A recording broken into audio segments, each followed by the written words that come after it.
uyu wa kabiri genekerezo rya 27 Ruhuhuma umwaka wa 2024 umuryango RCF Nyunganira ujejwe kubika no kuguranana kuziganya no kuziganyiriza abene gihugu Microfinance RCF Nyunganira ikorera mu ntara ya Cibitoke commune Rugombo zone Rugombo baramutse bakora Isabukuru mu kwiginana no gusangirira hamwe aho uwo muryango umaze ikiringo cy'umwaka uriko urakora mu mategeko. Uwuserukira umuryango RCF Nyunganira imbere y'amategeko aratwiganira byinshi bitandukanye bijanye n'uwo muryango. Izina yanje ni Nyunganira Isabukuru, nkaba mpagarariye uyu muryango RCF Nyunganira.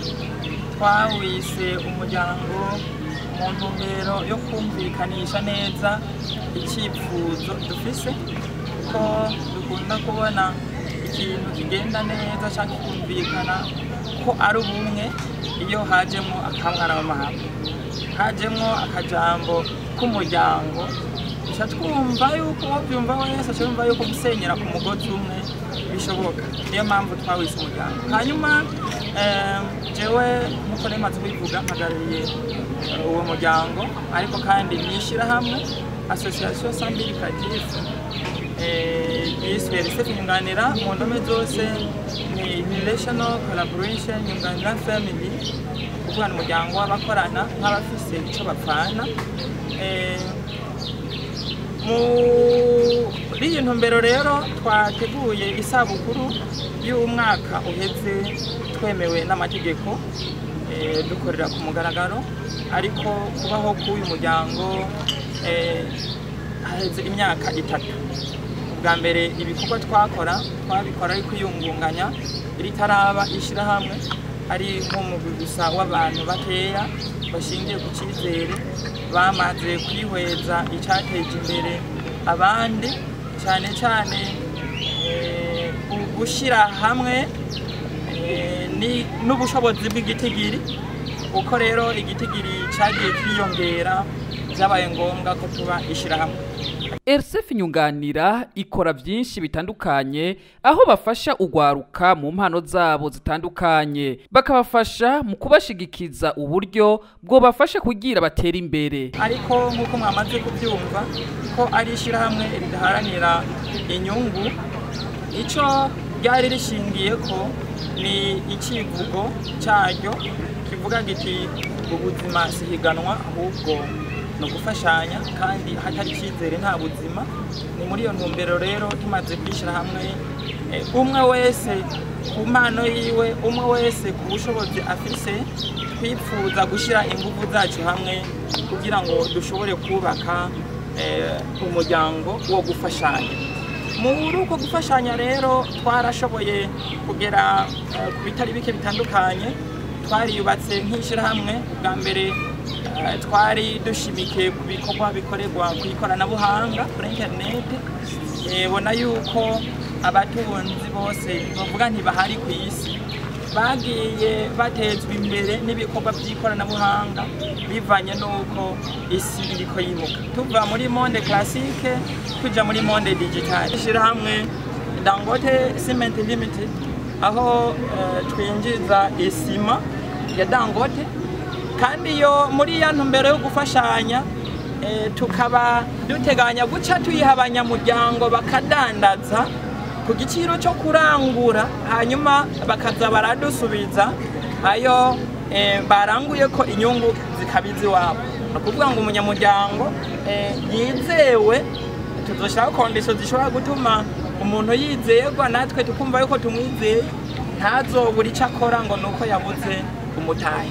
Ikindi c'inkoramutima nuko muri RCF Nyunganira hatunganyijwe ikarata zo kwivuriza ko zizokorana n'ikarata ya mituweli, ku buryo uyifise ku mafaranga azosabwa kwa muganga bazoca bamurihira uwo mugwayi ibice 50% ku mafaranga bazoba bamusavye akoresheje ikarata ya mituweli. Uyu munsi twatikanyije ikarata twise IMC Assurance Maladie Complémentaire yishira hamwe ishobora kwiyongera ku ikarata mituweli. Abantu bari basanzwe bakoresha mituweli ya leta cyangwa amashira hamwe, natwe tukagira ako gakarata k'ubwishingizi bw'umuryango ku buryo umunyamuryango azoba agwaye akivuza ishyirahamwe mu gihe azoba yakoresheje mituweli. Kuvuga ngo icambere dukora no guhimiriza no gufasha abanyamuryango ko baronka amakarata mituweli. Bamaze kuronka amakarata mituweli bagiye kwivuza bagakoresha mituweli, birashoboka yuko ishyirahamwe ribarihira ibice 50% by'amafaranga bakoresheje mu kwivuza. Ibi turiko turavuga uku ni ukuri kuko nibyo byoroshe ugereranyije n'indinganizo y'ibikorwa twahora dukora ubwa mbere byagiye bituberamwo utuntu tw'intambamyi. Twari tubimazemo imyaka 3 barateye imbere abashoboka, hanyuma ubu ibyo twabaye nk'ababisubika gatoya dukore igikorwa nyezina cyo gufashanya biciye mu iyo karata y'ubwishingizi bw'umuryango iyongereye kuri mituweli. Urongoye RCF Nyunganira imbere y'amategeko abandanya atubwira ihangiro bafise bipfuza kuzoshikako. Hano twifuza gushikana ishyirahamwe ryacu ubwa mbere ni kuba akarorero ko ubumwe canke ukwishyira hamwe kwa benshi buri gihe kwama gutanga umwimbu mwiza. Ibyo bikabanza bikamenyekana, bimenyekanye birashobora gutuma n'abandi baboneraho bagakora nk'uko twakoze, igihugu kikava mu vyanyuma naco kigatera imbere. Dushoboye guteza imbere igihugu, iyo ni intumbero ya mbere nziza. Ikindi cya kabiri turi mu ntumbero ya nyene icubahiro mukuru w'igihugu ahavuga ati umuntu wose uronke icyo ufungura n'umufuko wose uronka amafaranga. Ubu twinjiye mu cyitwa inclusion financière, nta munyamuryango ayobewe icyo kwizigamira kwa kuntu umuntu yaronka ibihumbi 10 avuga ati nari nkumbuye inyama yose akayamarira mu nyama. Turabigisha tukabahimiriza kwizigamira. Iyo ni ntumbero nziza avuga ati namurose ibihumbi 10 raba uko ushoboye kose ubitsa ibihumbi 2. Ibyo nibyo bizogufasha mu bihe utazoba witeze kuko ntawe umenya ivy'imisi ituzanira. Iyo ni ntumbero nziza cyane turiko turayishika ko ariyo mpamvu n'iyi Microfinance iriko irakora neza, kandi nko kuba bagize bakatubitsa amafaranga bagasinya nka compte bloqué tubaha akanyungu gatubutse ugereranyije n'abandi. Reka tugiye ko na marketing kuko turi mu kazi kuko twebwe source yaho dukura ubwo buryo dushobora gutanga si yubu niyo kuva mbere. Dufise ibikorwa byinshi twikorera kandi bitanga inyungu. Iyo nyungu rero kuyisangira muri ya ntumbero yuko tuteko turahiganwa bica bituma twese dushobora gutera intambwe.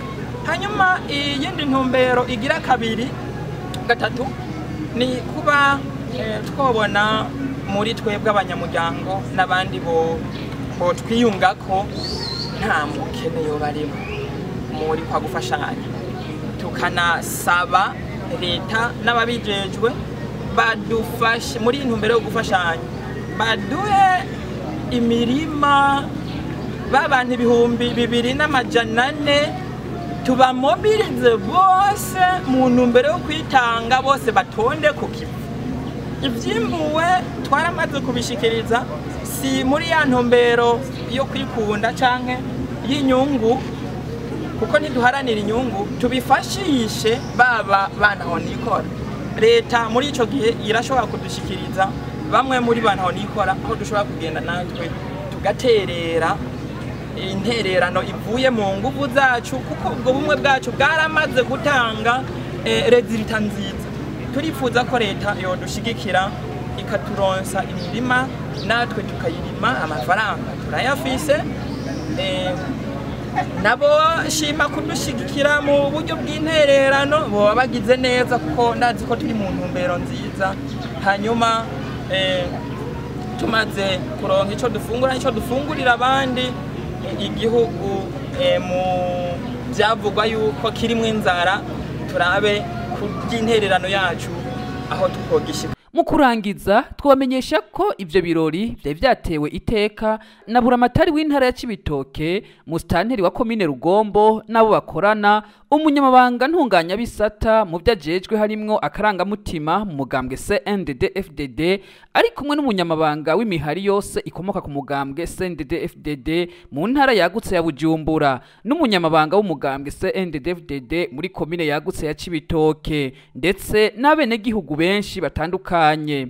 Hanatanzwe n'ibibazo bijanye n'uwo muryango RSF Nyunganira aho abashoboye kwishura neza ivyo bibazo babajijwe bashoboye guhabwa ubushimwe bwatanzwe na RSF Nyunganira.